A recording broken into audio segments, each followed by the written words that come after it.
l'illusion que poser une question donne automatiquement droit à une réponse. Comme si le simple fait de demander obligeait l'autre à se dévoiler. Mais avec le temps, avec l'expérience, avec les interactions répétées, tu commences à voir autre chose. Tu commences à comprendre que toutes les questions ne sont pas innocentes. Certaines ne cherchent pas à comprendre. Elles cherchent à vérifier, à cadrer, à contrôler, à rassurer quelque chose qui ne te concerne pas. Et ça, tu le ressens. Pas forcément dans les mots, mais dans l'énergie, dans la répétition, dans l'insistance, dans ce léger décalage entre la question posée et ce qui est réellement à t'entendu. Pourquoi tu fais ça? Tu penses quoi de moi? Tu fais ça avec tout le monde. Des questions simples en apparence, mais derrière une attente précise. Pas une réponse libre, non. Une réponse qui rassure, une réponse qui confirme, une réponse qui calme. Et pendant longtemps, tu as joué le jeu. Parce que tu es quelqu'un de lucide, quelqu'un qui comprend vite, quelqu'un qui sait lire entre les lignes. Alors tu répondais, tu ajustais, tu choisissais tes mots, tu faisais attention à ne pas blesser, tu clarifiais encore et encore et encore. Jusqu'au moment où tu réalises quelque chose de fondamental. Ce n'est jamais suffisant.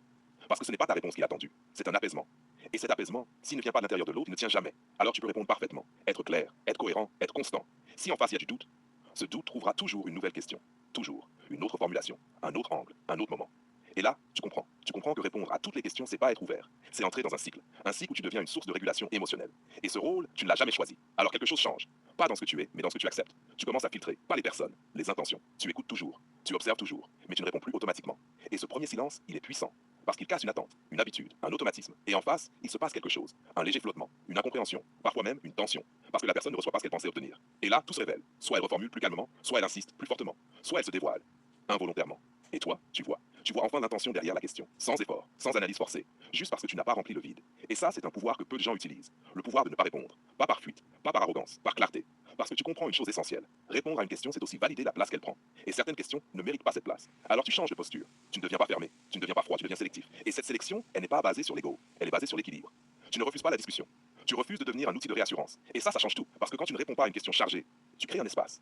Un espace où l'autre est obligé de se rencontrer lui-même. Sans toi comme support, sans toi comme réponse, sans toi comme solution.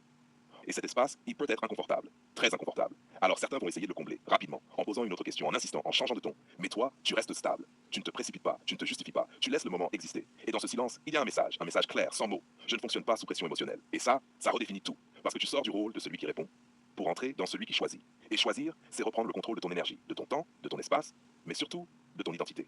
Parce qu'à force de répondre à tout, on finit parfois par dire des choses qui ne viennent même plus de soi. Des réponses adaptées, des réponses filtrées, des réponses construites pour l'autre. Et ça, c'est une perte invisible, une perte d'authenticité. Alors toi, tu fais l'inverse. Tu reviens à quelque chose de simple.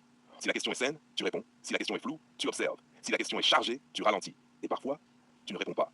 Et dans nos réponses, il n'y a pas de mépris. Il y a une limite propre, claire, silencieuse mais ferme. Et c'est là que la différence se fait. Parce que la plupart des gens pensent que le pouvoir est dans la parole, dans la capacité à convaincre, à expliquer, à justifier. Mais le vrai pouvoir, il est souvent dans ce que tu choisis de ne pas dire, dans ce que tu refuses d'alimenter, dans ce que tu laisses exister sans intervenir.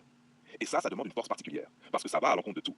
On t'a appris à répondre, à être poli, à être disponible, à être clair. Mais personne ne prie à discerner, à voir quand une question est un